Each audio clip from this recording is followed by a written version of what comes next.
ma plus grande activité en tant qu'écrivain, c'était mon activité de lecture, parce que je lis beaucoup plus que je n'écris.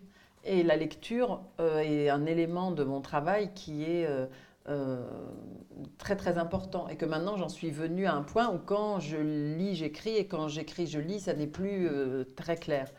Et puis en plus, en tant que traductrice, c'est aussi une lecture, une forme de lecture tout à fait particulière et que j'avais à cœur, dont j'avais à cœur de parler. Et aussi parce que je me disais, tiens, il y a des choses à dire sur la traduction qui en disent long sur la littérature, en étant vraiment dans l'artisanat, dans le comment ça marche, dans le on va démonter le moteur ensemble. Et ça me paraissait être bien de pouvoir inviter le lecteur à faire cet exercice-là.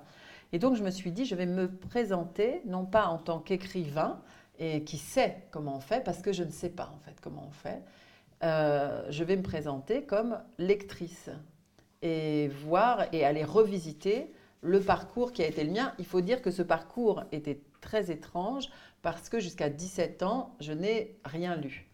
Et je disais que je détestais lire, hein. Et j'avais une très grande violence contre les livres et contre tout ce qui était écrit, alors que j'écrivais sans arrêt.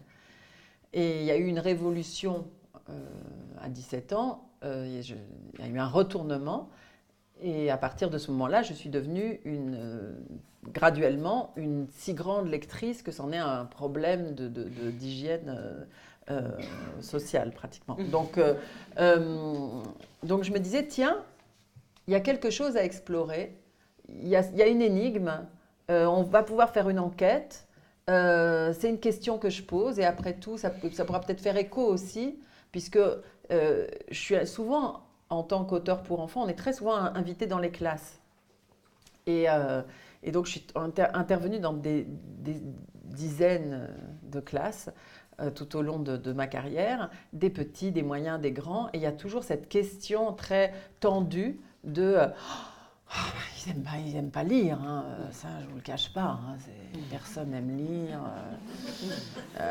Et puis, ou alors des questions, alors des journalistes qui vont me demander, mais alors Agnès de Sarthe, quel conseil vous donneriez pour faire lire les enfants?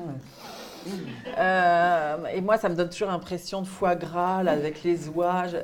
Et, et je me disais, tiens, poser la question de la lecture à un moment où soi-disant, parce qu'il y a les ordinateurs, parce qu'il y a ceci, parce qu'il y a cela, on ne lit plus, que les jeunes, ils n'aiment pas lire, que je ne sais pas, moi, je sais pas, je connais plein de jeunes qui aiment lire, mais je ne sais pas où je vis, mais c'est bizarre. Mais c'est bien de dire que c'est mort. Donc moi, ça me donne, il n'y a rien qui me donne plus envie d'y aller que quand c'est une cause perdue. Donc, je me suis dit, parlons de lecture. Et parlons-en depuis la position de quelqu'un qui n'aimait pas ça et donc pour qui c'était mort. Et voir qu'est-ce qui se passe à ce moment-là, pourquoi c'est mort et comment ça peut renaître ou devenir quelque chose d'important ou naître tout simplement. Donc voilà comment ça s'est passé la commande.